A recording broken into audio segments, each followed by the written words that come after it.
अब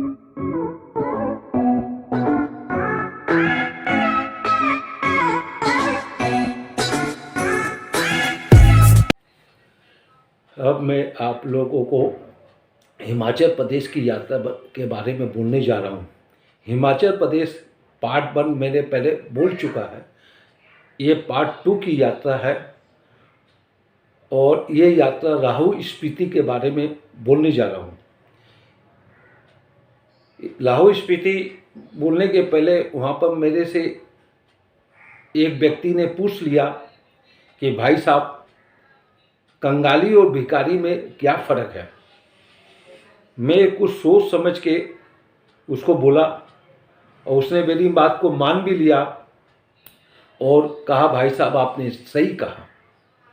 मैंने कहा भिखारी और कंगाली दोनों ही मांगते हैं। भिखारी को जो दे दो वो ले लेता है, वो संतोष प्रवृत्ति का होता है, और कंगाली को देते रहो वो मांगते ही रहता है, मना करने पर भी मानता नहीं है। इसलिए कंगाली भिखारी में ये फ़र्क है। मैं एक छोटी सी घटना बतलाता हूँ। कलकत्ता में ऐसे ही न्यू लुंगी मैंने एक भिखारी को अपने हाथ से दिया। वो लुंगी लिया और लेने के बाद थोड़ी देर के बाद वो बोलता है कि भाई साहब आप किसी ज़रूरतमंद आदमी को दीजिए। मैं तो उसको भिखारी समझ के दिया, लेकिन वो लिया नहीं। लास्ट में उसने मुझे वापस कर दिया। इसी प्रकार संसार में हर व्यक्ति एक दूसरे के आगे भीख भी मांगता है और कंगालीपना भी दिखलाता है। जो संतुष्ट प्रवृत्ति का व्यक्ति होता है वो भिखारी होते हुए भी शांत स्वभाव का रहता है, और कंगाली में यही फ़र्क है। 2012 के साल में मैं लाहौल स्पीति पी.के. बनर्जी के साथ यात्रा किया। कई सालों से इच्छा थी ये लाहौल स्पीति का दर्शन करने का, भ्रमण करने का, लेकिन संजोग नहीं बन रहा था। चलिए, यात्रा करने के पहले मैं कुछ बात बतलाने जा रहा हूँ। पी.के. बनर्जी के द्वारा 25 आदमी का ग्रुप था। कलकत्ता से कालका मेल के द्वारा हम लोग का रिजर्वेशन 3 टायर AC में किया गया था। समय निर्धारित था, टाइम पर सभी यात्री पहुंच गए। रास्ते का नाश्ता खाना पीना सब इनकी व्यवस्था में थी। दिन बीत गया। दूसरे दिन मॉर्निंग में हम लोग कालका स्टेशन पहुंचे। टॉय ट्रेन के द्वारा हम लोग कालका से शिमला की यात्रा किए। मैंने पहले शिमला के बारे में आप लोग को बोल चुका हूँ, ज़्यादा बोलने का दरकार नहीं है। यहाँ पर रहने के बाद हम लोग लाहौल स्पीति की ओर बढ़े। सब प्रथम हम लोग का पड़ाव पड़ा शिमला से जाते आगे नारगंडा में हम लोग रुके। नाश्ता पानी खाना यहीं किया गया हम लोग का। फिर बाद में वहाँ से हम लोग आए सांगरा। सांगरा एक छोटा सा गांव। यहाँ पर देवी का मंदिर, चारों तरफ पहाड़ों के बीच में छोटा सा शहर बसा हुआ था। दर्शन किए देवी का। उसके बाद हम लोग दूसरे दिन सांगरा से सगल पहुँचे। सगर भी वही हालत, छोटा सा गांव, लेकिन यहाँ का वातावरण बहुत ही रमणीक था। चारों तरफ पहाड़ों के बीच में थोड़ी सी मरुस्थल भूमि, हरियाली भूमि और एक नदी का प्रभावित हो रहा था, और चारों तरफ ऊंचे ऊंचे पहाड़ के बीच में ये छोटा सा सगल गांव हम लोग को मिला। रास्ते में आते समय इतने रास्ते खराब, रास्ते तंग होते थे, छोटी सड़कें होती थी। एक साइड से गाड़ी आ रही है, दूसरी साइड वाले को गाड़ी को रोकना पड़ता था, और ऐसा महसूस होता था कि जितना चक्का उसी के हिसाब से सड़क बनी है, और नीचे हजारों फीट की खाई। मन में डर लगता था कि थोड़ी सी यदि निगाह चुकी ड्राइवर की घटना दुर्घटना में परिवर्तन हो सकती है। मन में डरते डराते हम लोग सगर पहुँचे और सगर का वातावरण देख के मन गदगद हो गया। यहाँ से हम लोग फिर उसी दिन चिकूर पहुँचे। ये चिकूर भारत का अंतिम छोर है, अंतिम गांव है। आबादी यहाँ पर नहीं के बराबर है, मुश्किल से 3-4 घर थे। कुल परिवार में पता लगा 20 से 25 आदमी के लोग यहाँ पर रहते हैं। ये बेचारे कहीं जाते आते नहीं हैं, लेबर क्लास के आदमी 12 महीना यहीं रहते हैं। 4 महीने के राशन पानी की व्यवस्था ये कर लेते हैं पहले से ही।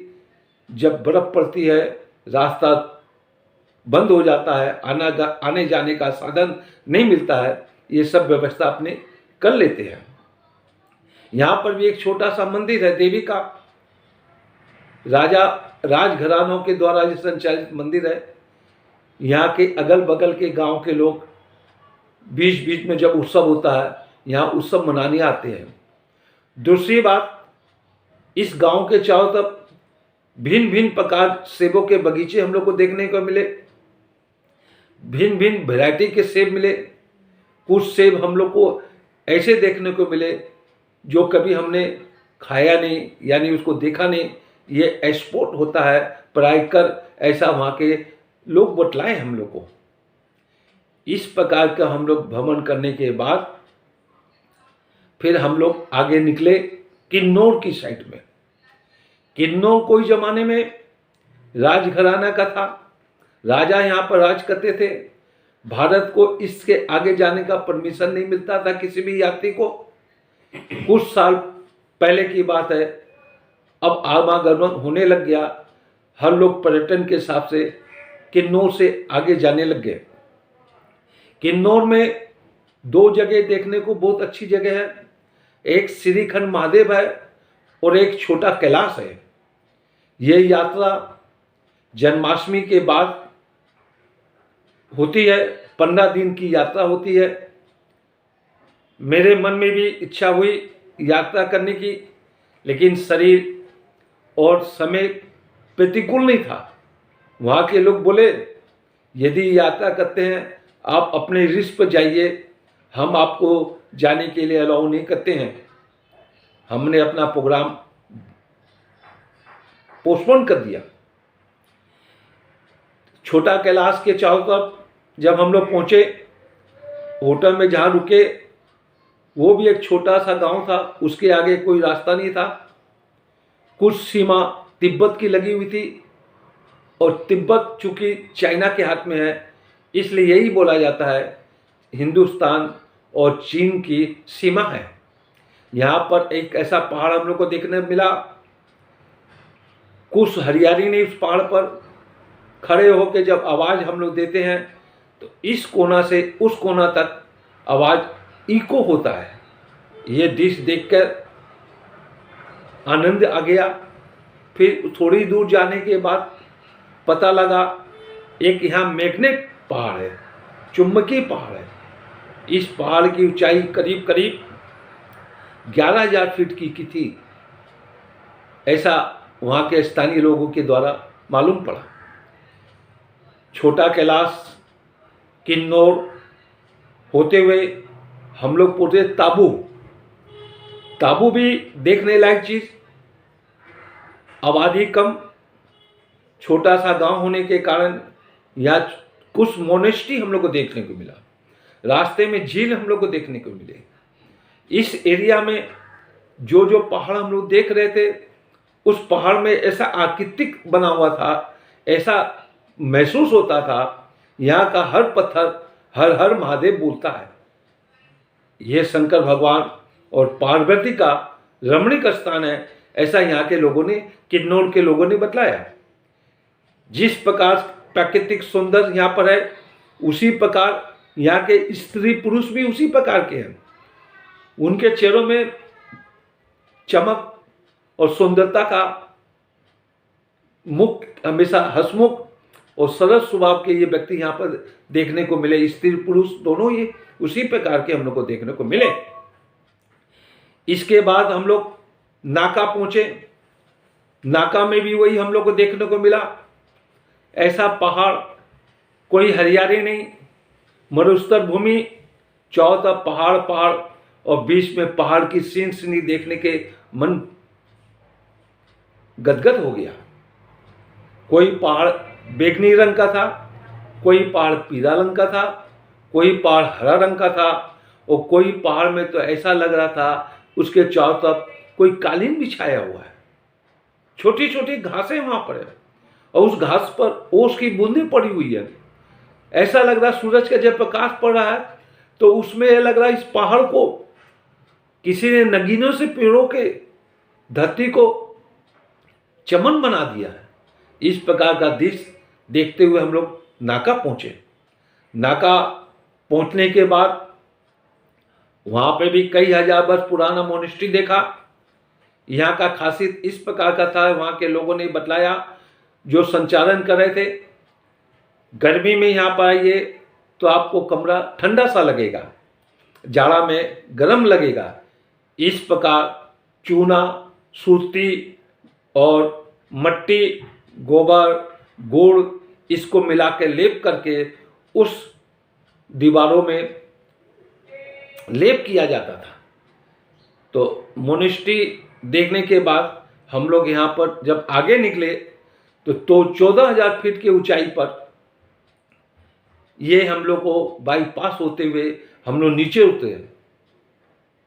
ये यात्रा करने पर हमको ये आपको बतलाना चाहूँगा, भारत में घूमने की बहुत सी चीज़ देखने को है, बशर्ते यहाँ पर होटल की व्यवस्था ठीक नहीं, खाने की व्यवस्था ठीक नहीं, सड़कें बहुत खराब होने के कारण यातायात में बहुत असुविधा होती है।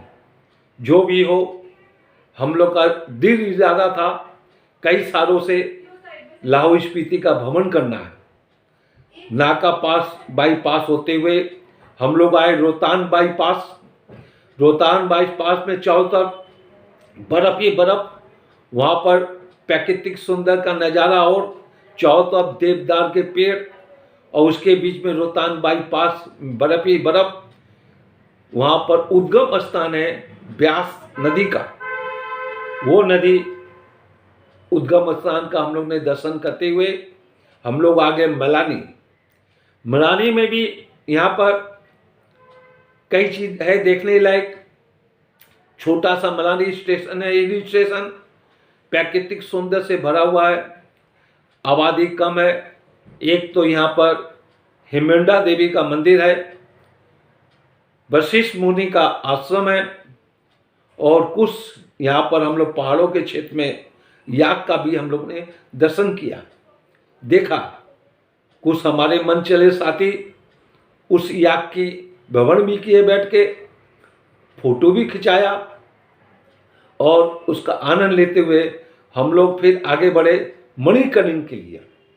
मणिकर्ण यहाँ पर बोलते हैं पार्वती जी का रहने का स्थान था, और राम लक्ष्मण सीता का यहाँ मंदिर है, और सदारों लोग का यहाँ गुरुद्वारा है मणिकर्ण में, और एक साइड में गर्म स्रोत का पानी भी यहाँ पर निकलता रहता है। इस प्रकार की यात्रा हम लोग ने की लाहौल स्पीति की। पहले हम लोग आए नारकंडा, सांगला, सदर, चिकोर, किन्नौर, कैलाश, ताबू, काजा, नाका, और रोहतांग बाईपास होते हुए मरारी घूमते हुए हम लोग चंडीगढ़ आ गए। इस प्रकार की यात्रा करते समय कम से कम 10 से 12 दिन लग जाता है। चूँकि हम लोग के साथ में बनर्जी के द्वारा कुक चल रहा था, तो खाने पीने की हम लोग को सुविधा नहीं हुई। नहीं तो ये सब जगह में खाना का, रहने की, सड़कें की यातायात ठीक नहीं होने से यात्रा में तकलीफ आती है।